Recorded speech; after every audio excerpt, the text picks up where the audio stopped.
We're going to do a few minutes for you now, ladies and gentlemen. Please give it up for the wonderful Mr. Tony Chou!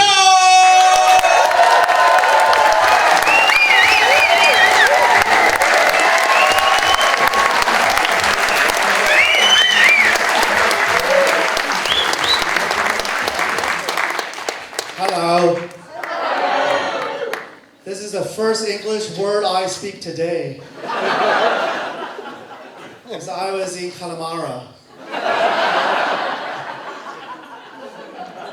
My name is Tony Chou. My surname is Chou. I don't know how you guys pronounce it. Chou. Sometimes people do it Chou. Yeah. Sometimes people do it Chow. But actually in China, it's pronounced COVID.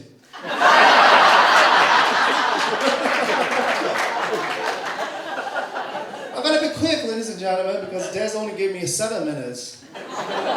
He's afraid that I'm gonna overstay in Ireland.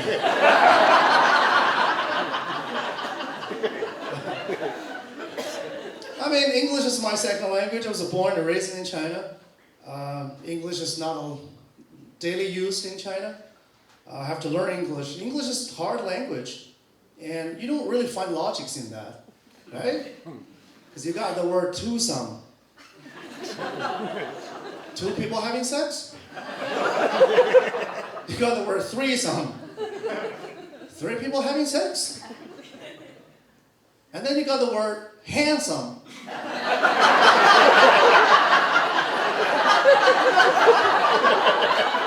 I don't know what that means.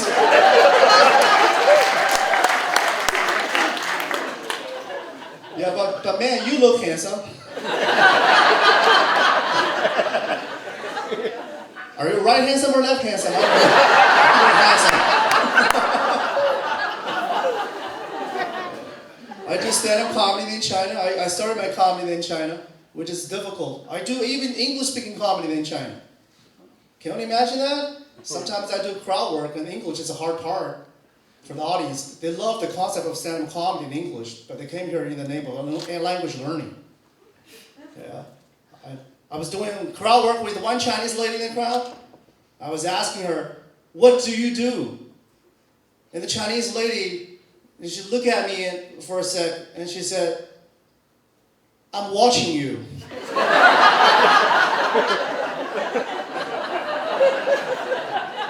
I was like, "Thank you for telling me that you work for the Chinese government." You're so honest. Love this. I'm gonna be honest with you guys. This is my second time in Ireland. I visited Ireland 11 years ago. 11 years ago. I love Ireland so much.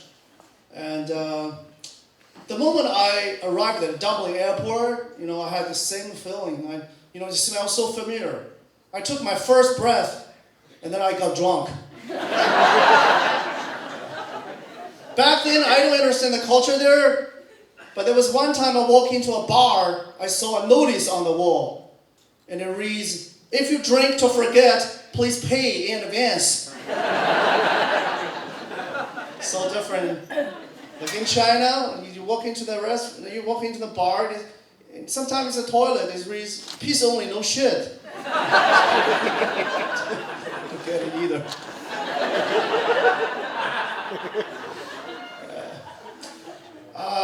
I'm gonna be honest with you guys, I just did my time before I arrived in Ireland, in prison.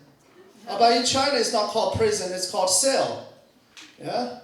But in Ireland it's called the run air. Yeah. They both make you an upright person. I don't know.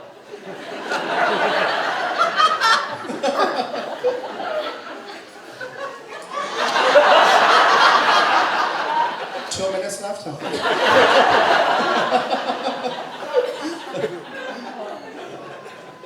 Do you guys know that this is a 4:30 a.m. Beijing time? So I'm sleepy as hell. But I still think I'm more super than you guys.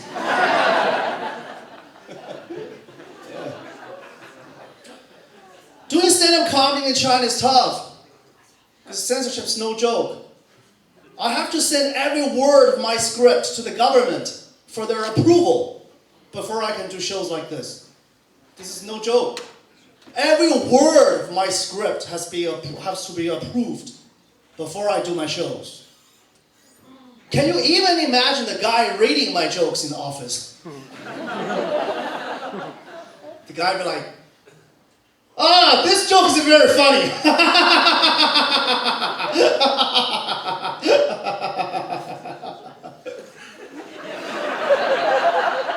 So you cannot do it. So I come here, Ireland. Yeah. I love this place, I love the culture, I love the country, I love the people. But I've got a really unpleasant experience earlier. I arrived here a couple of minutes ago, right?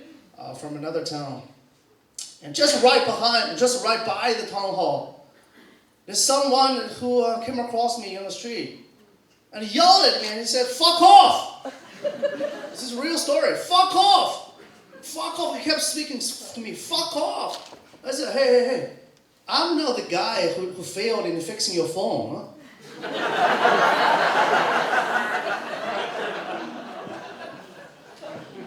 I grew up in China. Like stepping into the Western world is more challenging. It's very challenging. Even now, the greeting is hard for me. But do greetings in English. But you guys always ask questions, right? What's up? How are you doing? But every time I don't really know that how much specifics I should go into this. Right? Because you guys pretend to listen. Should I tell you I woke up at 7:30 this morning. I had 2 eggs. I swam in the pool. I came across a hot chick who doesn't give a shit about me. Is it too much or you're still listening? I don't know. Because Chinese people, when we do greetings, we don't ask people. We judge people. You probably know the Chinese greeting, ni hao, right? Which is literally translated into English as, "You're good." So we came across each other on the street, and I used to go, "You're good. You're good. You're good. You're good. You're handsome." Yeah. People know that I'm from China. People always ask me, "Tony, what's your comedy influence in China? What's your comedy influence?" I was like, my comedy influence in China is the government. Last night when I did the show in the green room, someone came up to me and said, "Oh, so you're from China?" And I said, "Yes, I'm from China." And he got excited. He said, "Oh, I went to Beijing last year, and I saw you. I saw you once in every 5 minutes." I went to the United States of America last year for comedy. Do you guys imagine that? The first show I did there are 4 people in the room. 4 people in the room. Yes, I traveled tens of thousands of miles to New York for those 4 people. And guess what China has never been short of? The people. Oh, by the way, have any of you guys been to China yet? Yeah. Oh, handsome guy, you've been to China. That's why you're handsome. Beijing, Shanghai? Yeah, both places. Oh, both places. Yeah. I think I saw you.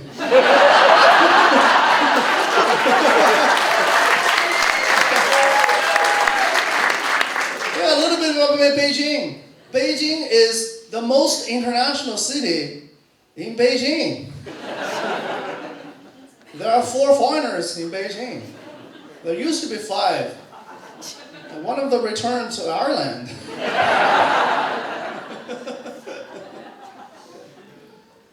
I love America, I love the West world.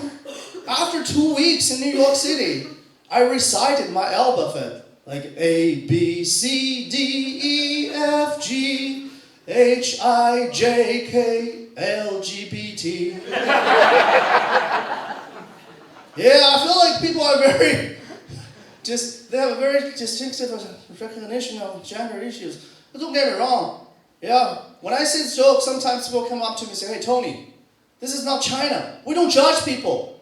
We don't judge people. If you keep judging people, people will consider it to be a big dick. I was like, dude, first of all, a big dick sounds like a good compliment to a Chinese dude.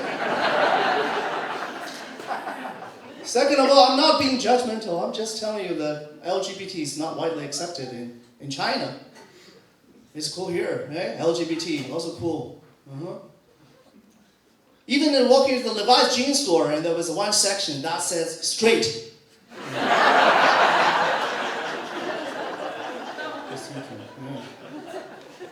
There's no Chinatown here, right? No, right? In America, there are a lot of Chinatown. Yeah, I stayed in Queens, Flushing, the birthplace of a Des Bishop. Yeah. Oh, you guys know that Des Bishop has the Chinese speaking ability, right? Yeah, I can attest, it's true. I'm his ability. That's why I'm here. I stayed in Flushing. I was in New York City. There are many different types of Asians there. The Chinese people think I look Korean. The Korean people think I look Japanese. And the cops there think I look suspicious. I mean, everyone speaks Chinese instead of English there. Everyone. Every single one of them. Even the rat on the street speaks in Chinese. I went to the supermarket. I was asking the cashier. I was like, oh, do you guys only accept cash, or you guys can accept my credit card from China? The guy stared at me. He stared at me and he said, 你知道吗？咱们这儿就不说英文，咱们这儿讲中文。你讲中文就行，你讲英文我们根本都听不懂。I was like, thank you, but you're Mexican. Thank you so much. That's my time. I think we'll have a 15 minutes break before the curtain goes on. Thank you so much.